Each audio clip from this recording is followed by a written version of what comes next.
will now make a determination on this issue as presented by the petitioners and defended by the respondents and interested parties.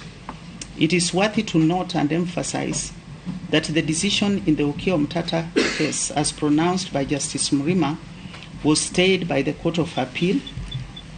The outcome of the same is a matter that remains unresolved and will inevitably affect the outcome with reference to the office of the CAS in general. On the other hand, the decision in the ELRC petition E174, as determined by Justice Mbaru, was the basis of the fifth respondent's decision to either complete the process of establishing the new office of the CAS or end the same altogether. I say so because from the chronological timelines, it's clear that the fifth respondent did not call for interviews for the CAS position until the ELRC delivered its judgment on the 16th of February 2023. It is further noted that this judgment has not to date been appealed against. Manifestly, the contents of the two decisions arise from courts of concurrent jurisdiction, which legally do not bind this court, as we are of courts of equal status.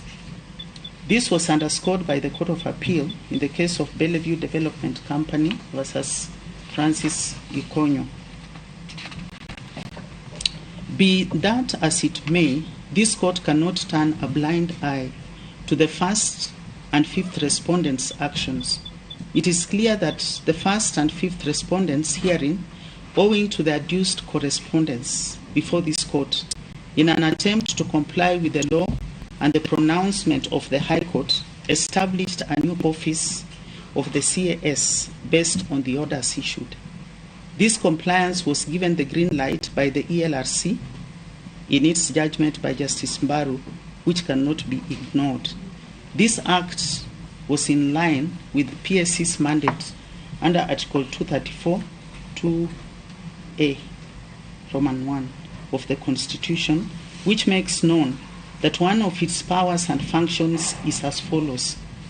The Commission shall, subject to this Constitution and legislation, establish and abolish offices in the public service.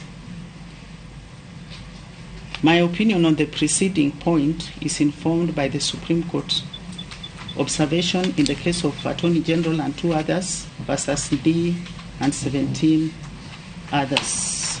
I've cited the portion there. Evidently, the regularization of the office of the CAS as proposed by the President in the letter dated 19th of September 2022 and recommended by the fifth respondent in the letter dated 11th October 2022, being premised on the rule of law, cannot be faulted. The unavoidable conclusion I come to is that the process undertaken to establish the new office of the CS that endorsed 23 posts as seen from the correspondence was lawful. For that reason, the ensuing determination will only speak to the constitutionality of the additional 27 CAS posts. The office of the CAS, as submitted by the parties, was constituted under Article 132 of the Constitution, which essentially spells out the functions of the President. An answer to this question involves interpretation of this sub-article by applying the pertinent principles of constitutional interpretation, which have been dealt with in the majority judgment.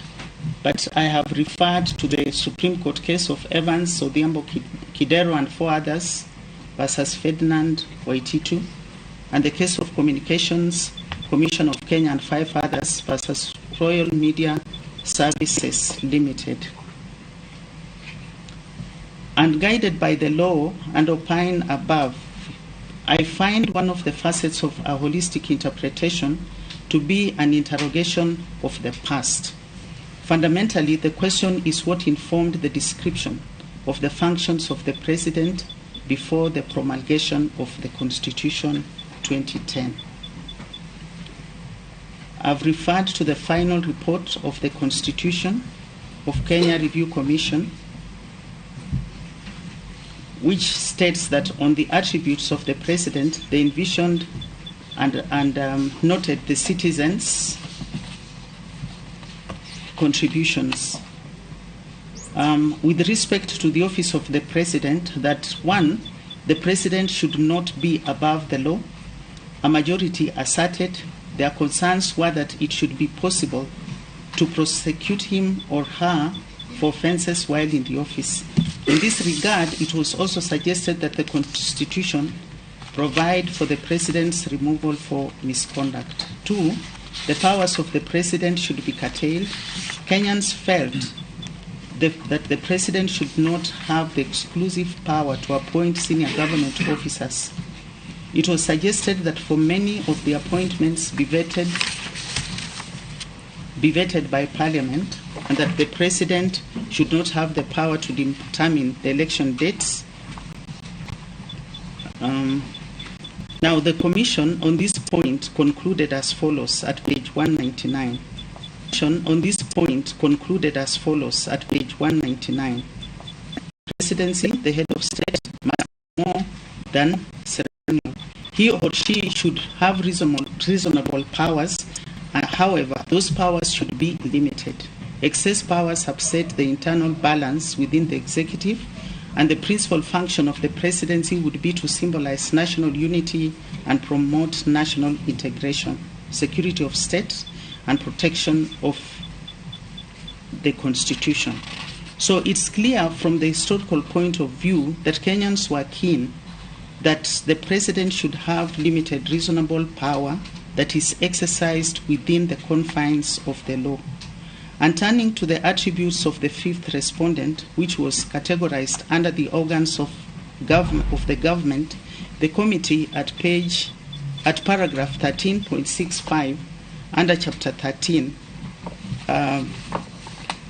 revealed as follows. It is clear that what the people were asking for was the re-establishment of principles of public service, neutrality, impartiality, and independence. The people of Kenya want to see appointment processes that are transparent and offices that are not only accountable to the people but also capable of guarding public wealth and resources.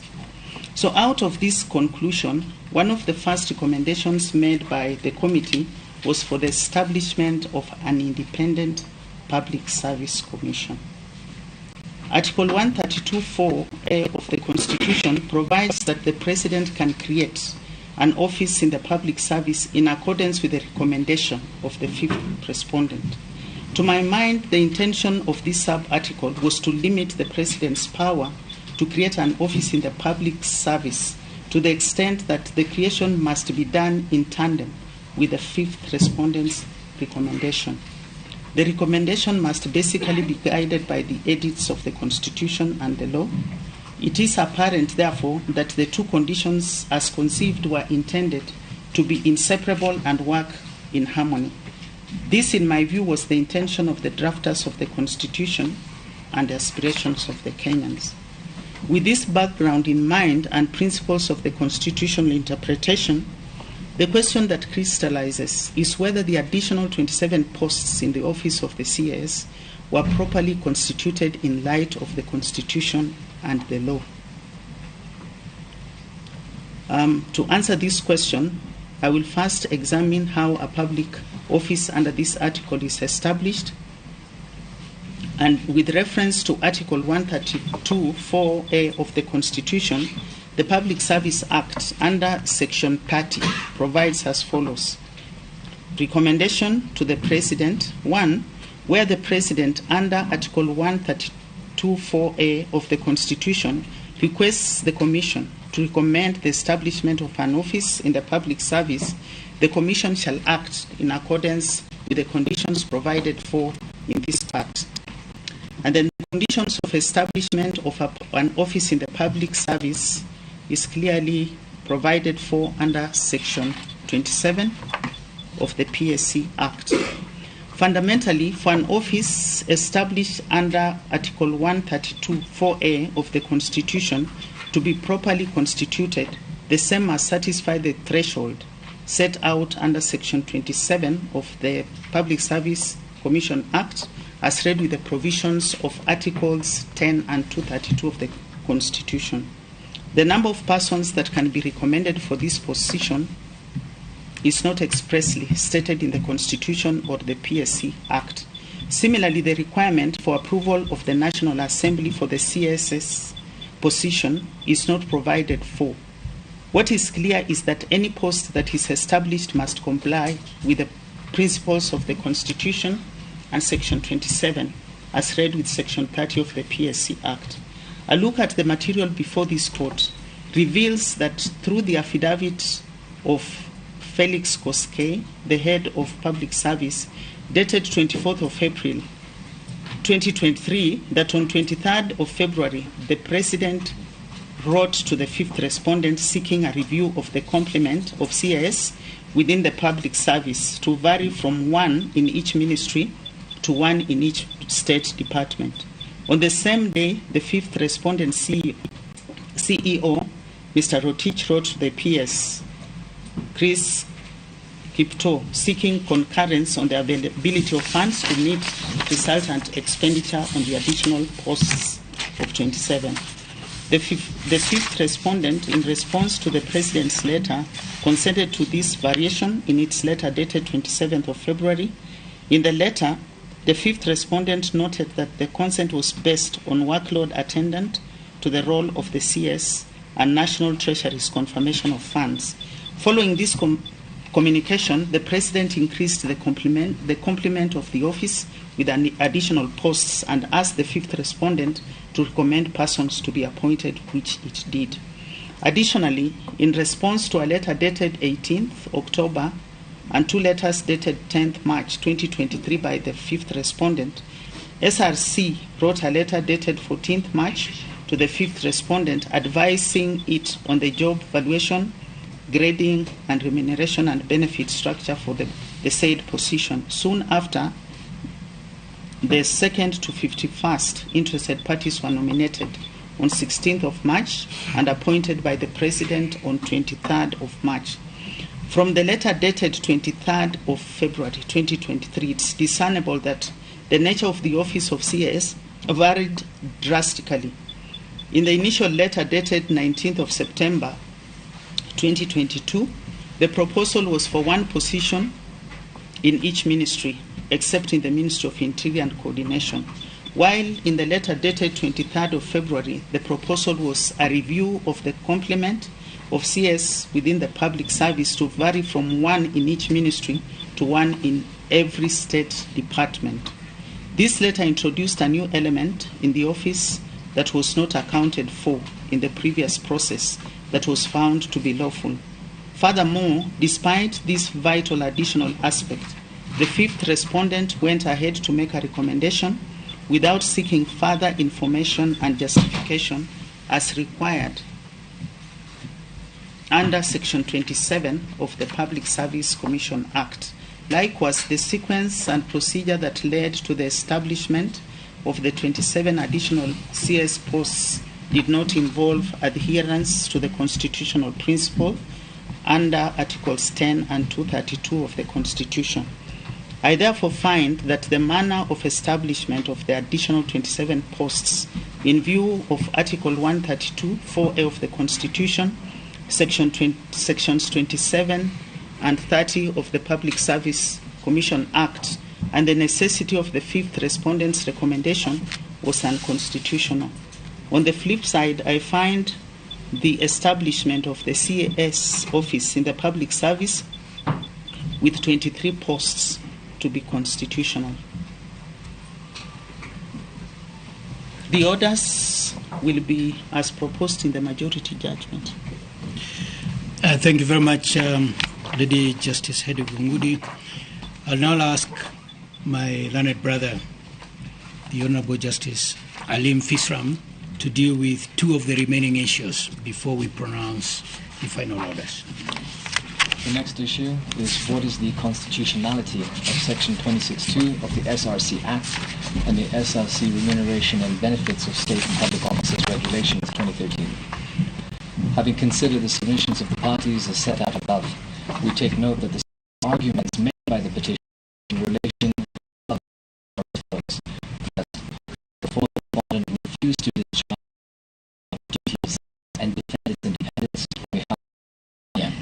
from the unconstitutional encroachment and interference by the National Assembly as evidenced by the enactment of Section 26(2) of the SRC Act. Second, that the fourth respondent failed to undertake compulsory public participation in the process that resulted in the enactment of the SRC Remuneration and Benefits of State and Public Officers Regulations 2013. In response to the above, the fourth respondent submitted that it undertook extensive public participation relating to the impugned provisions, and that the same is evidenced in its annexure collectively marked as ARG3 in the replying affidavit of Ms. Anne Gitau. However, and more importantly, it submitted that while the provisions of Order 3, Rule 5 of the Civil Procedure Rules and the Constitution of Kenya, protection of fundamental rights and freedoms, Practice and Procedural Rules 2013, do permit the joinder of causes of action, the issue of the creation of the position of CAS and the subsequent appointment of the second to 51st interested parties as CASs, and the issue of the constitutional validity of Section 26(2) of the said Act, the advice and remuneration and benefits of CASs are independent and distinct causes of action. Further to the above, the issues do not arise out of the same act or transaction or series of acts or transactions, and no common questions of law or fact arise should these two issues be put together. The two causes of action joined in the petition are fundamentally disparate in nature, both legally and factually. Each cause of action carries distinct elements, legal standards and remedies, necessitating separate and individual consideration. The fourth respondent contended, and we agree, that by joining these unrelated causes of action, this court may not be able to render a fair and efficient resolution of that particular issue, given that it derogates from the core issues before this court. This court is of the view that in order to ensure efficient administration of justice, each cause of action ought to be litigated independently to ensure the proper application of law, presentation of evidence, and resolution of disputes. In the present matter, this court has not had the sufficient opportunity to carry out the above exercise in relation to that specific issue. Accordingly, and based on the reasons set out above, we decline to entertain this issue and find that the same is an unrelated cause of action within the context of the consolidated petition. The petitioner is, however, at liberty to raise the issue as a separate cause of action should it wish to pursue the same. The next issue is whether the controller of budget was improperly enjoined as a party to the consolidated petition. Having considered the submissions of the parties as set out above, we note that the crux of the first petitioner's case with respect to the first interested party is as follows. A. That the first interested party oversees the implementation of the budget of the national and county governments by authorizing withdrawals from public funds under Articles 204, 206 and 207 of the Constitution. B. That the first interested party is prohibited from approving any withdrawal from a public fund unless satisfied that the withdrawal is in accordance with the law. C. That the first interested party would be required to approve any withdrawal of public funds to pay remuneration and benefits of persons appointed in the office of CAS for which there is currently no lawful authority. Based on the above, the petitioners enjoined the first interested party, presumably because they were concerned that it may make payments of remuneration and benefits to the CASs which are not authorized by law. In responding to the above concerns and regarding the assertions made by the petitioners, the first interested party clarified that responsibilities do not involve paying remuneration and benefits to the CASs or any other state or public officers. The mandate of the Controller of Budget under Article 2284 and 5 of the Constitution is to grant approval of withdrawal of funds in accordance with the law and not to effect payments on specific transactions. It is the responsibility of the relevant accounting officers to pay remuneration and benefits to the respective members of staff. The fourth respondent accordingly submitted, and we agree, that it ought not to have been enjoined in the present proceedings. We have looked at the consolidated petition, and we find that no cause of action has been disclosed against the first interested party. Further, the petitioners have not sought any specific orders against the first interested party, nor have they set out any specific violations of the law demonstrated by the first interested party. Thank you very much, Judge Alim Fisram. Before we conclude our judgment, we are constrained to comment about the conduct of counsel for the third petitioner, Mr. Ochiel Dudley. On 19th of 2023, he authored a letter addressed to the Deputy Registrar titled Professional Duty to Disclose, requesting the Deputy Registrar to bring to our attention a recent decision of the Supreme Court whose findings would aid us to deal with the present consolidated petition. At the time of the letter, the proceedings had been closed and a date for judgment set. We thus found the conduct of Mr. Ochiel inappropriate. For obvious reasons, we did not refer to the decision he referred to, and it was not necessary to do so. These are our final orders. Having answered all the issues that we framed in the consolidated petition, we now make the following final orders. A, that the current Office of Chief Administrative Secretary, created by the first and fifth respondents and contained in the Kenya Gazette Special Issue number 12432, dated 12th of October 2022, and which announced the vacancies thereof, is unconstitutional.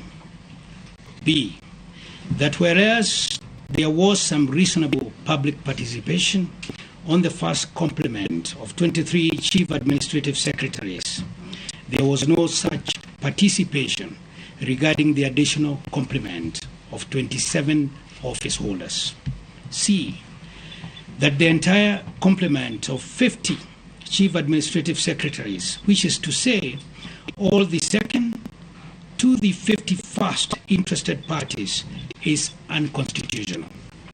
D, for the avoidance of doubt, the notification by the first respondent dated the 16th of March 2023, appointing the second to 51st interested parties to the office of Chief Administrative Secretary is hereby quashed.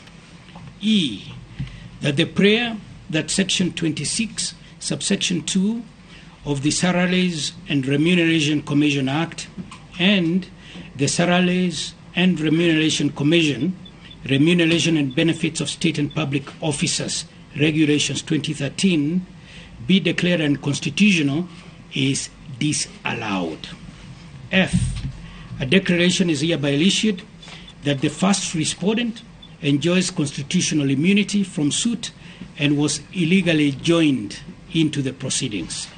G, that the petition against the first interested party, controller of budget, is hereby dismissed. The last issue relates to costs. Costs ordinarily follow the event, all at the discretion of the court. We find that the consolidated petition raised constitutional issues in the public interest. The order that commends itself to us is that each party shall bear its own costs. Thank you. Thank you, Dr. Kamodo. If you can give us just 1 minute to sign our judgment.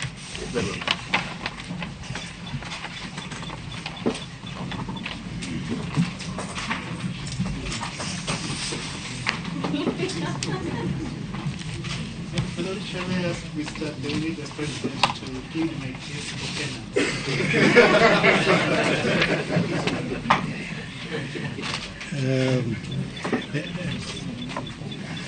All right. Now, Dr. Kamodo. Yes, my lord, we are enormously grateful for the well-written decision that the court has rendered. Yes. And we will be requesting for copies of the judgment at the highest stage, as well as the proceedings. Further to that, we'll be making an application for the stay of the decision of the majority to enable us seek a second view at the appellate court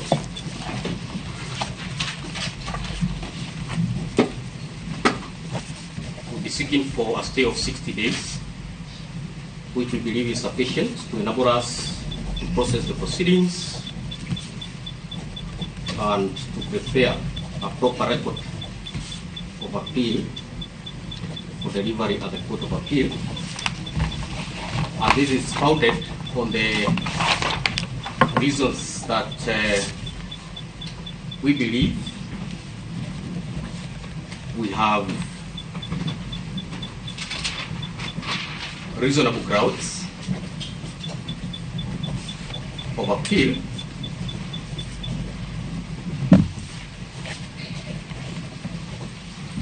First, we will be raising a question of jurisdiction at the appellate court.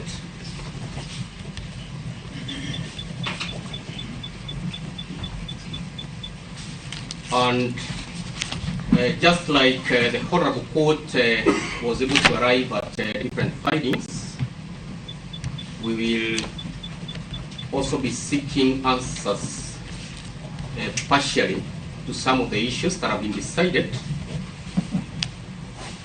including the question of public participation, which in our view will be arguing that it was adequate.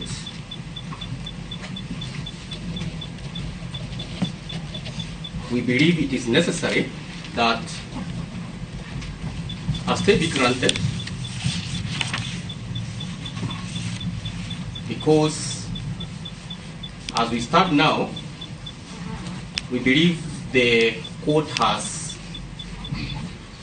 properly laid it out that it cannot interfere in any way with the decision of the employment court in ERC number E174 of 2022. And therefore, as we speak, the first respondent is at liberty to appoint 23 CSs, but we'll be pleading the case for the extra 27 when we get to the Court of Appeal, because we believe that the respondent, the interested parties, would be constitutionally entitled to the right of appeal, which would be fundamentally obliterated if a stay is not granted. It will also be necessary that the various competing decisions of courts of coordinate jurisdiction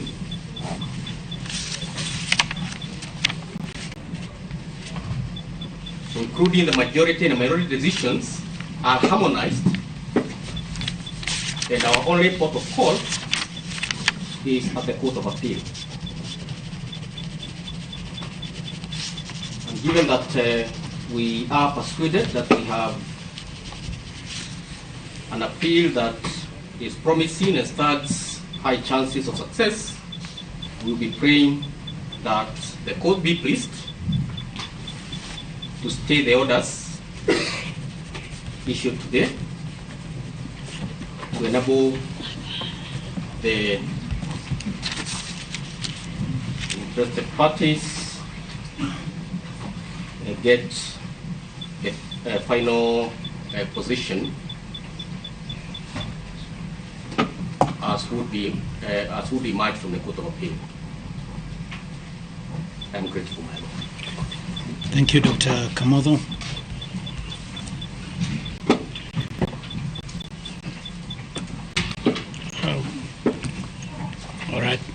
Is there any other counsel joining in the application by Dr. Kamodo? Let us know. To the issues raised by Dr. Kamodo. My Lord and my Lady, you will note that the issues raised in this matter are fairly heavy.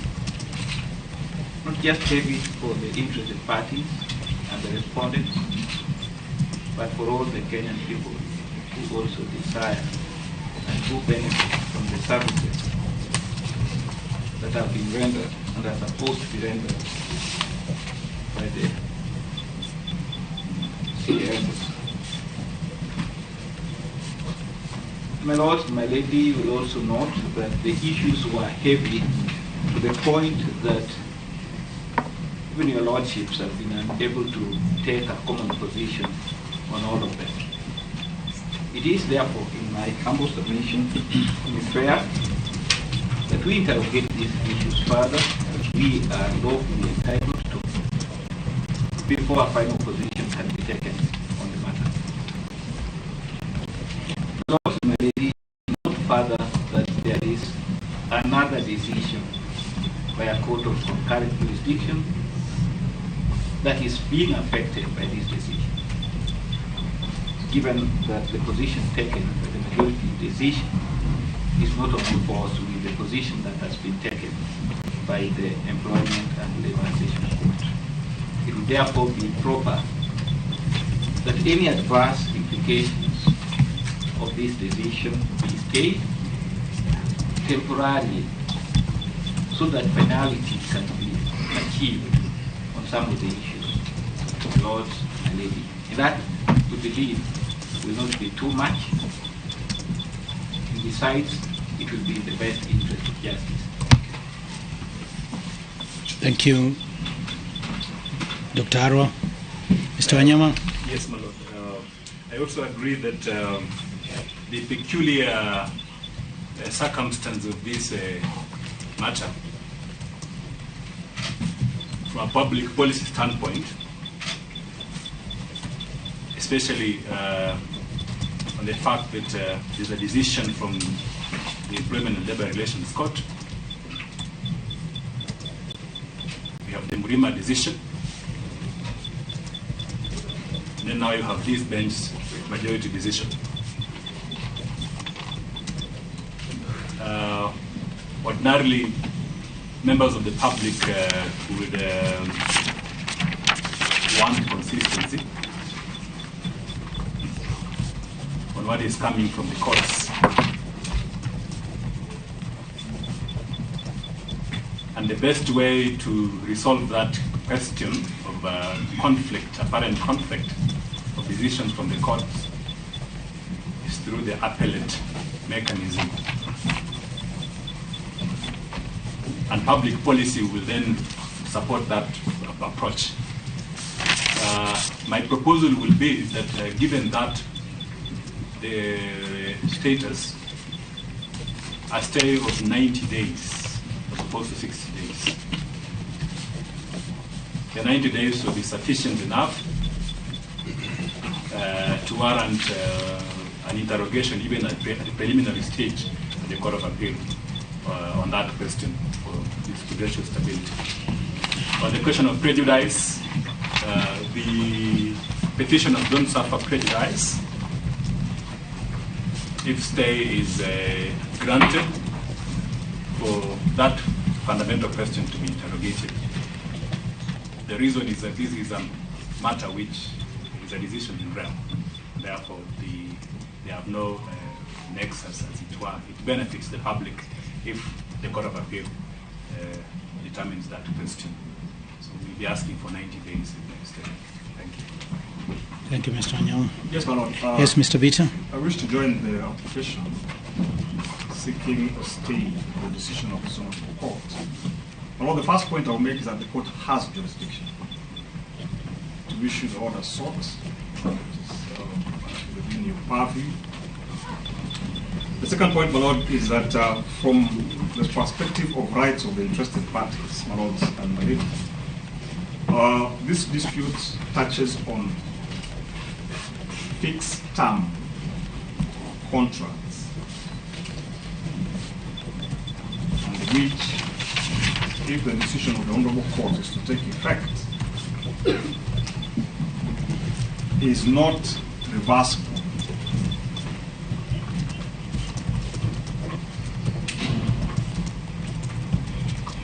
and may severely affect the right to appeal, to more or less take it away or limit it. And therefore it is important to preserve the substratum of the appeal and the rights of the interested parties as they seek it. My Lord, you're aware that this being a court of first instance,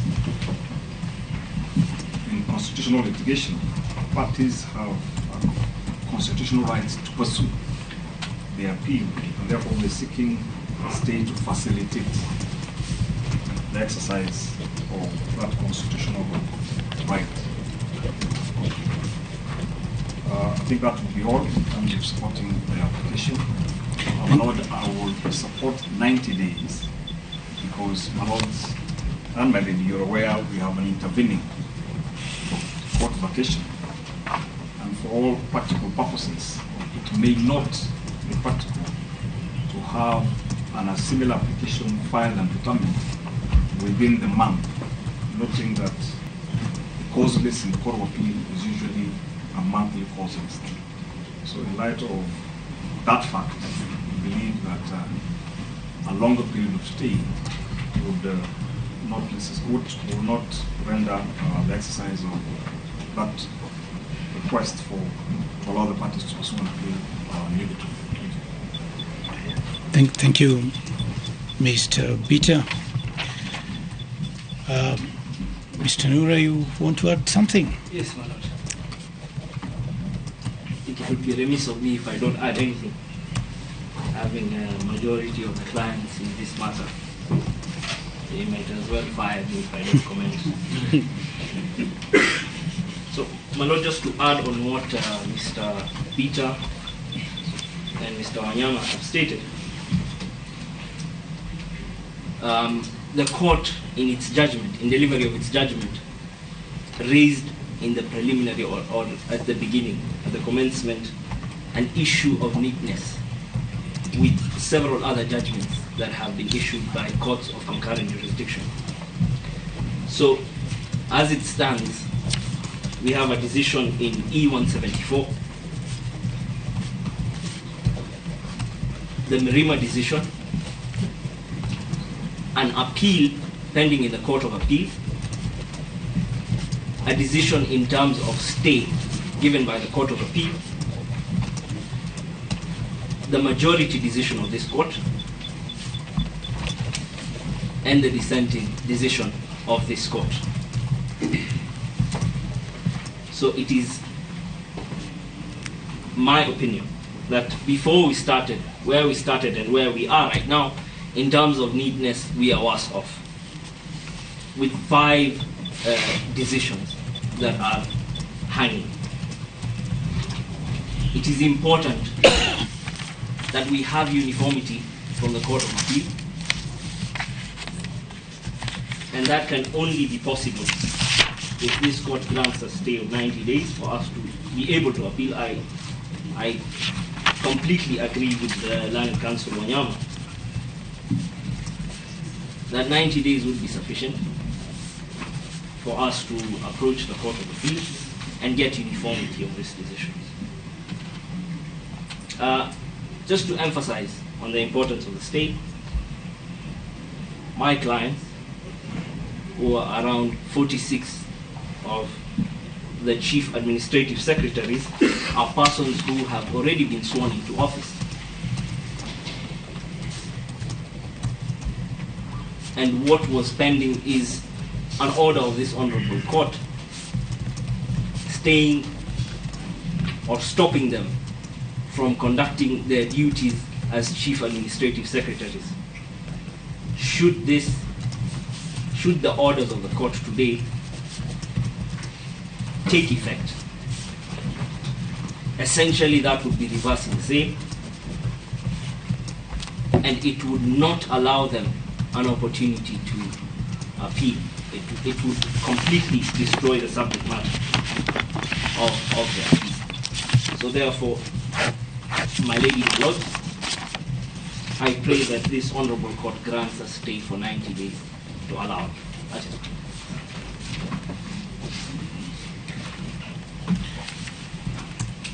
My lord and my lady, I wish to associate myself with the submission of the Attorney General and my learned friends, Mr. Wanyama, Dr. Kamotho, Mr. Arwa, and Mr. Nuda.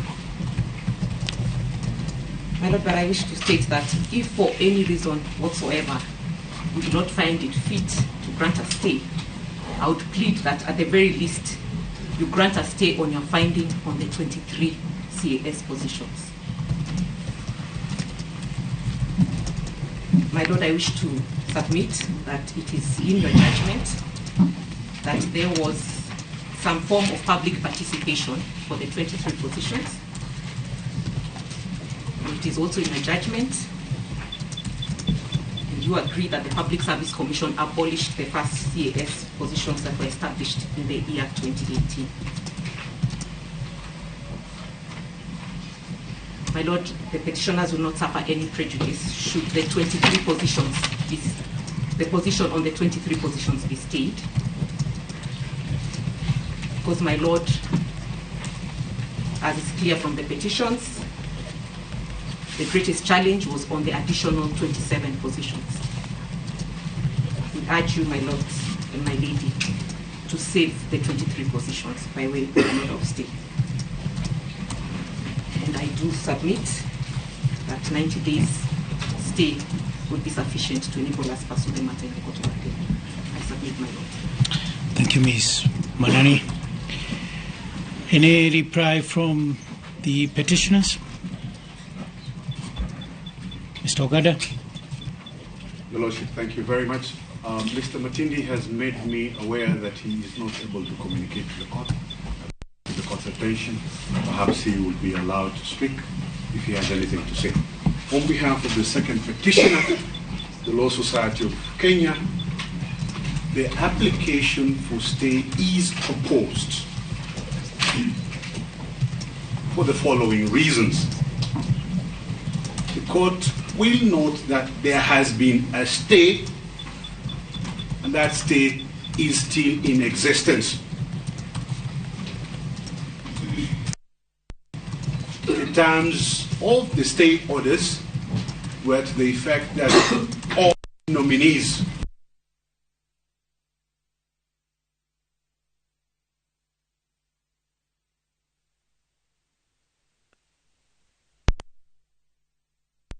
those so there is an existing order. We heard it from the other side that services were being rendered by CASs. That will be an interesting twist. We'll want them to bring evidence of the services that were being rendered by these CASs so that we can respond.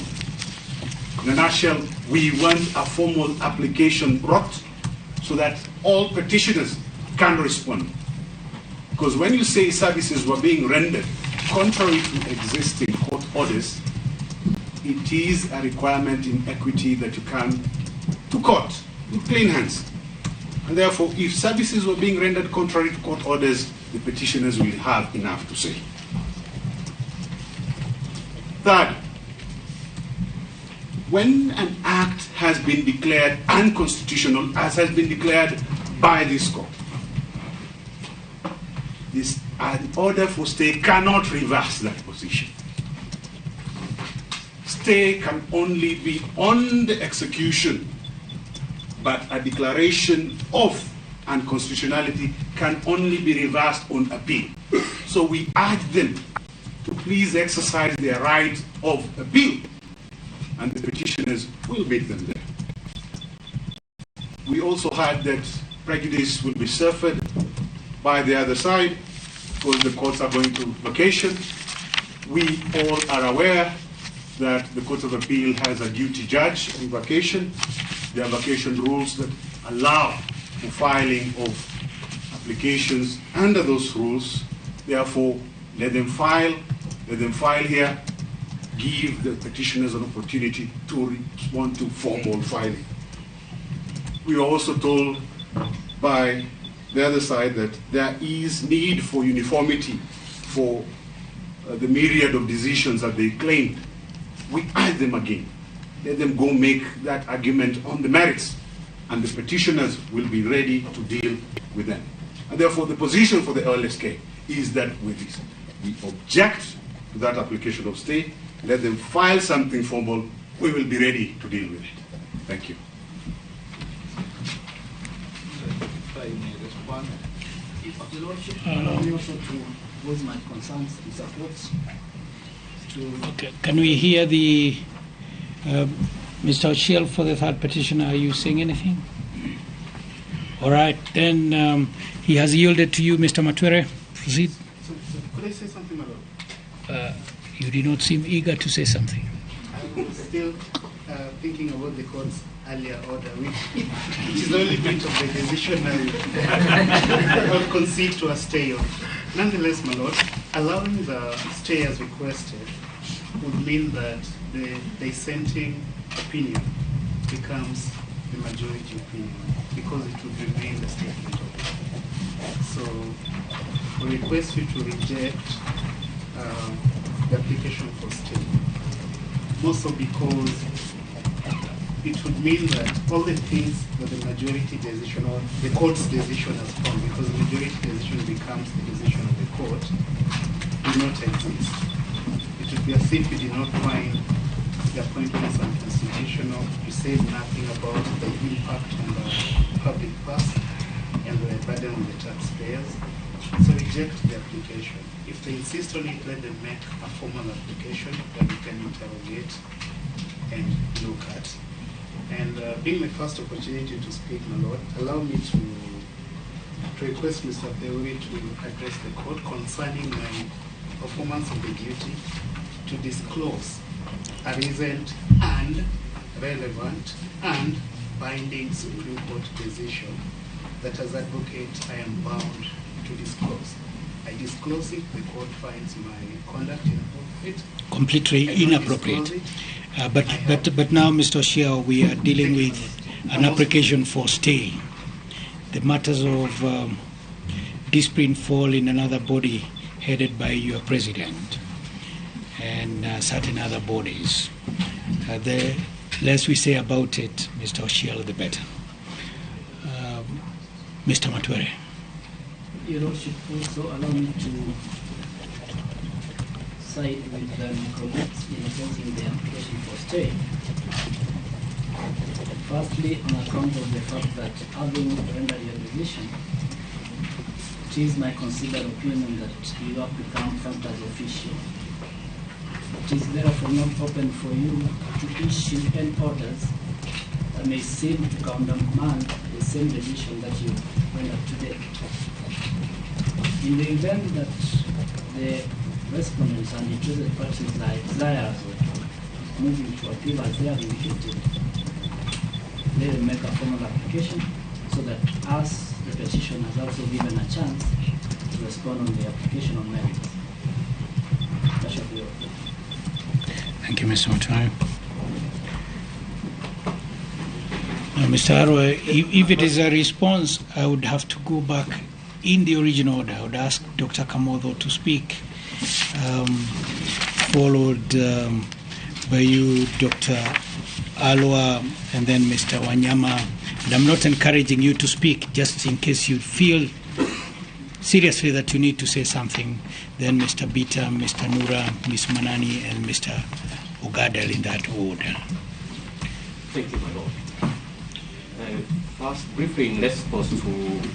And shall we give this guidance? Now that this is an oral application for stay, yes, which is opposed, and you are now replying, if you could confine your reply as much as possible now to matters that can guide us on the law.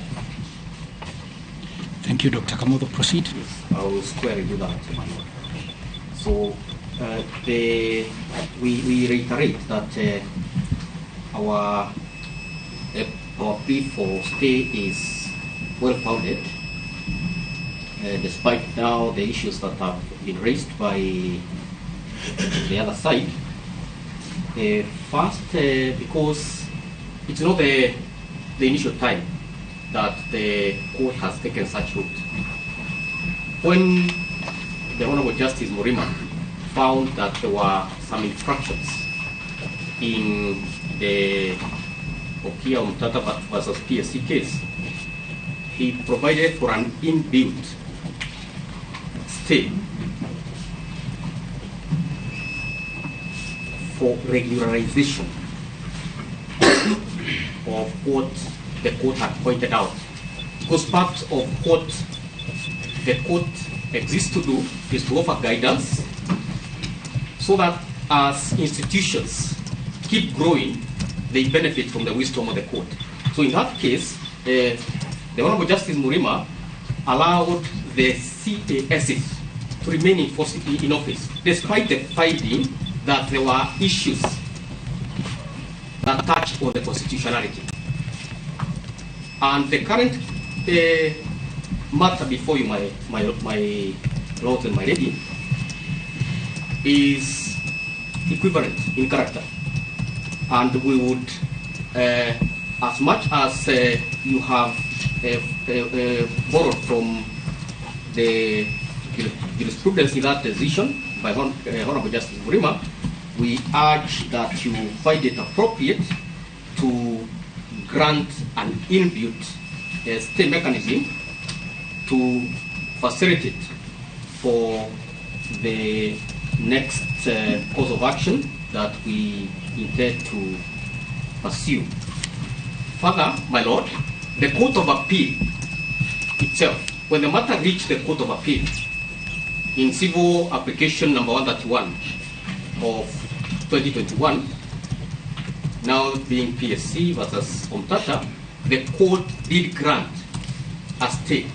It allowed the CASs to continue delivering services, offering services, because I can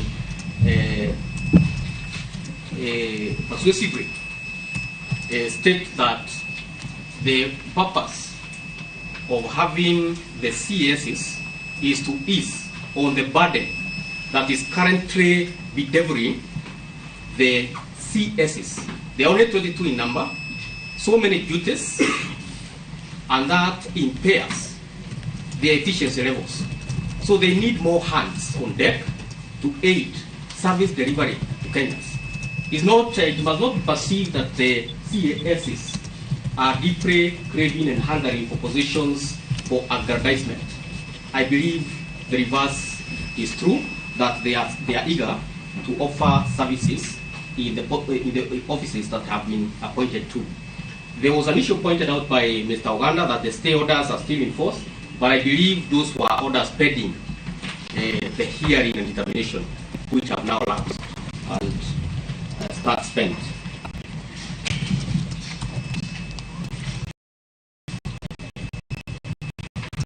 We have, it has been stated that we are seeking to reverse the decision so that the majority becomes the minority decision. I believe that is farthest from the truth, because what we are seeking is just a stay, and stay is provided for. A stay of execution is provided in law, and this court still has jurisdiction on this matter. It remains the only proper judicial forum for the time being until justice to the parties is finally settled, and therefore the question of being funked as official does not lie.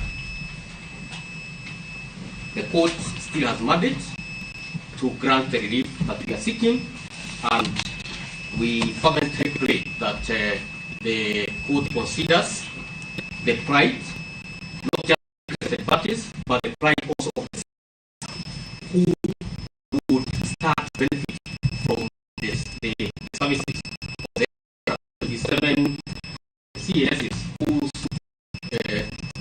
status remains uncertain. that point out, I wish to rest my submissions and allow my colleagues to carry on. Thank you so much. Yes, Mr. Arwa. Lord, my lady, in brief response, I would wish to state first that the request for stay is actually within the jurisdiction of this court and is actually anchored on the provisions of Section 3A of the Civil Procedure Act, 1A and 1 of the same Act. Lord, the sections are citing this court to do what the ends of justice demand. It is my submission, Lord, my lady, that the ends of justice in this particular case demand that the decision of the majority be stayed pending the appeal. Lord, that particular order would be in the public interest. It is our humble submission that public interest is implicated in this matter at several levels. First, and as I have previously indicated, the public is interested in the services that will be rendered by the CSS. It would not be correct to assume that they would only consume public money and not give benefit to the public. And it is the right of the Kenyan public to benefit from the services of the person. And that right ought to be protected. As long as there is an issue, my lord, my lady, that can be determined the other way. My lord, the public interest is also implicated at the level of the interested parties. There is no doubt that the interested parties have been appointed to a public position. There is no doubt that many of them had actually resigned from their previous positions. And their position has been in limbo for several months now. What the decision that has been rendered today means is that they have no hopes unless the appeal succeeds. Considering that some of them, Lord, had already relinquished their earlier positions. If for nothing else at all, my Lord, at least for that reason, there will be need to stay pending with further interrogation of these issues. My Lord, it's not correct, as my learned friend Mr. Ogada said, that when a declaration of unconstitutionality has been made, then no stay is feasible. That is not correct. These courts have been known, my Lord, to grant, to make a declaration, but suspend the declaration, pending whatever it is that the interest of justice demands. A declaration of unconstitutionality can be made, but we stay pending taking of some other act as may be necessary. And it is in this light that we are and deliberating to have the issues looked into. So there is also the issue of implication of this decision on the action which I have already talked about. And I'm now speaking on the public implications of this thing. We reserve the integrity of these decisions, these cases that and which will be affected differently by the majority decision rendered this afternoon.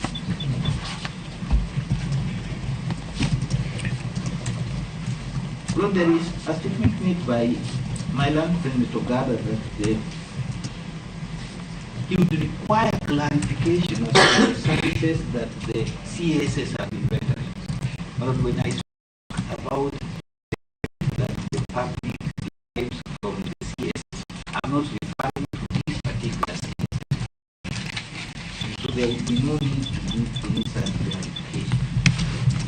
Then there is a statement made that no, Mr. Arwa, you know, you need not respond to every statement that Mr. Oganda made. If you can just concentrate on whether a stay should be granted or not. Just in conclusion, my Lord, I'm just that that statement by Mr. Oganda is that a concession.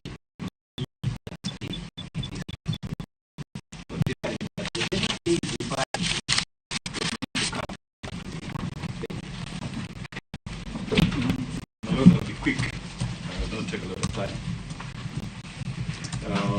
Lord, if you look at the provisions of Article 23(3) of the Constitution, it's not correct to say that a declaration of unconstitutionality is the end of the matter.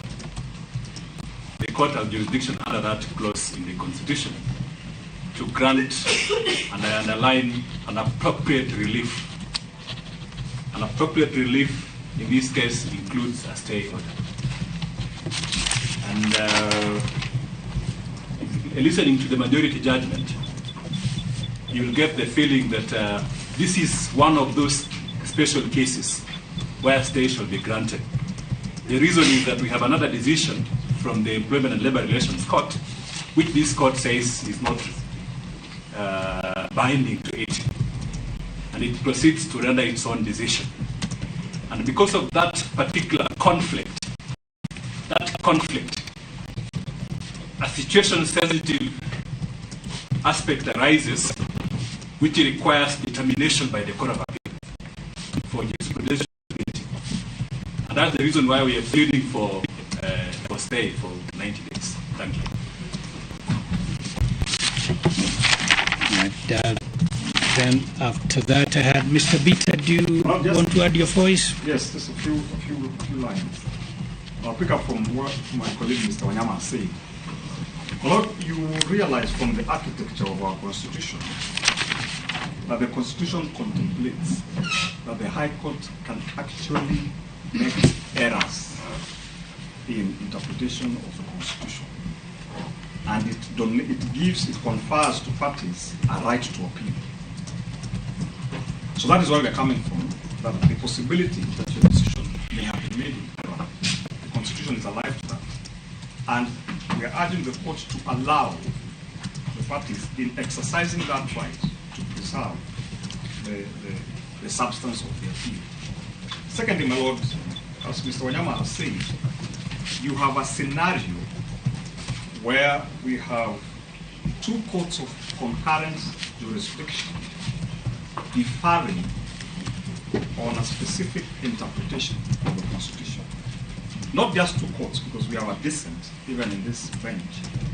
And that points to the necessity to interrogate that legal interpretation. And in those circumstances, because my lords and my lady, you realize that this dispute is not impersonal. It sets certain principles that will be applicable to public bodies. What do public bodies do when you have when you have courts of concurrent jurisdiction differing on interpretation? And I think that is a very important and substantial question that we believe should weigh in the court's mind in whether to exercise its jurisdiction to allow the parties who wish to appeal not to have an academic appeal. I think that is all.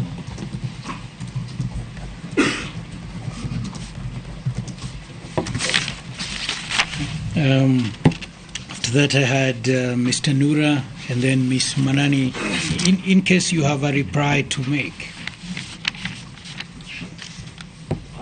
I appreciate that the court is tired. The court is? What did you say? The court is tired. It has been long, the judgment. No, we are not tired. If we were tired, we would have... So I wouldn't want to make a long... So I do not think that's a good comment, Mr. Noora. You're starting on the wrong foot. I apologize, my lord. So, if you are tired, you say you're tired. If your clients are tired, you say they're tired. I apologize for that, my lord. My lord, in response, I would just make a single point. And first of all, to deviate from the argument of the 23 versus the 27, my prayer is for a stay for the 50 CS's positions. That this court issues a stay of 90 days for all the 50 CS positions. And in response to the argument by learned counsel and Mr. Ochiel Dudley, that if this court issues a stay on its judgment, what would persist is the dissenting judgment. That is not the correct position, my lord. Inasmuch as there was a dissenting judgment, both judgments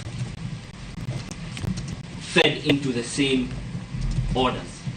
So this court issued a single set of orders, and that is what we intend to stay. So the orders of the court are singular, they are one, regardless of the fact that there is a dissenting decision by one of the judges. Yes. So with that, my lord, that is all. Apologies for my comment. It's okay. It's okay, Mr. Noora. Ms. Manani, anything to say? My lord, I have nothing useful to add. All right. Then that takes, that's it then.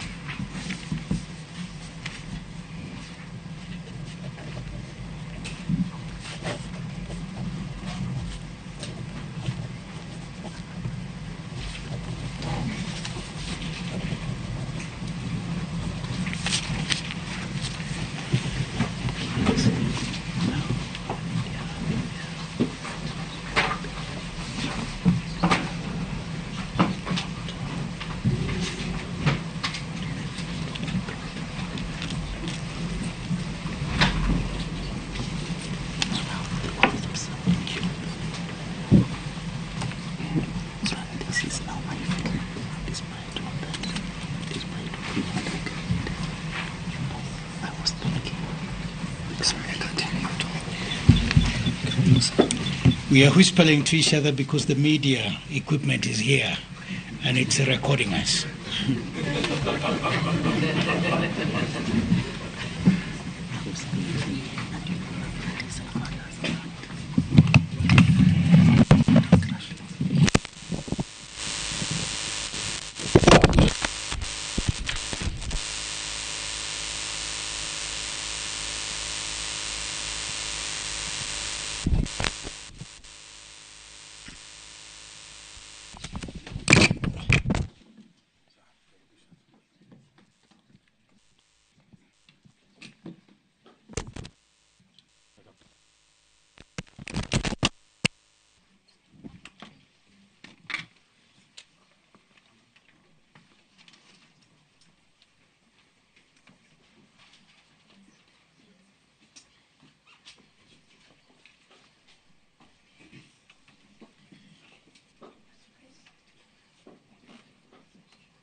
Thank you very much. This is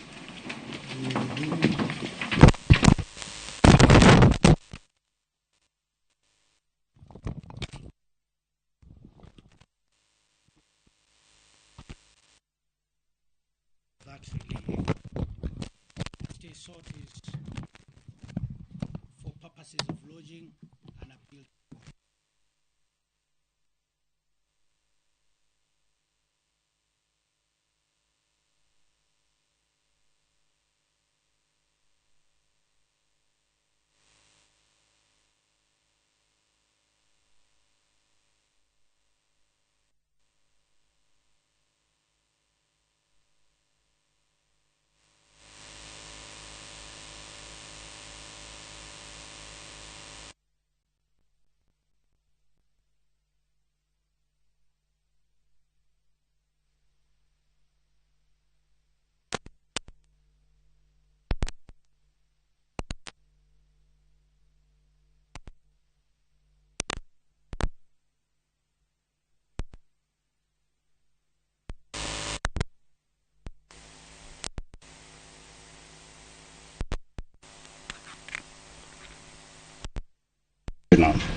For all of those reasons, we are not satisfied that there are sufficient grounds to grant a stay. The same is hereby dismissed. The respondents and interested parties, and any other party for that matter, may be supplied with copies of the proceedings and judgment.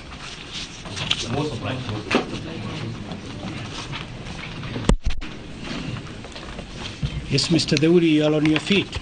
Yes, my Lord, I just wanted to take this opportunity, my Lord, with humility and on behalf of the professionals, to thank the court for the decision. Lord, what is not lost to us is the impact of this decision. And we believe that the Kenyans will be able to raise their eyes into the hills and utter a prayer of confidence in the Constitution and under the Constitution of faith. The Judicial history and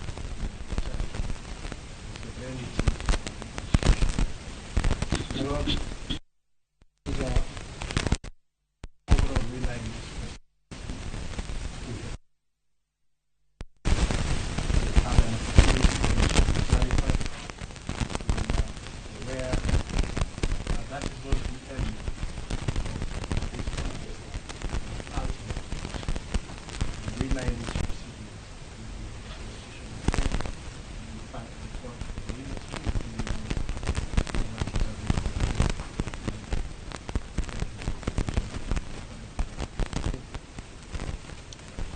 Thank you all.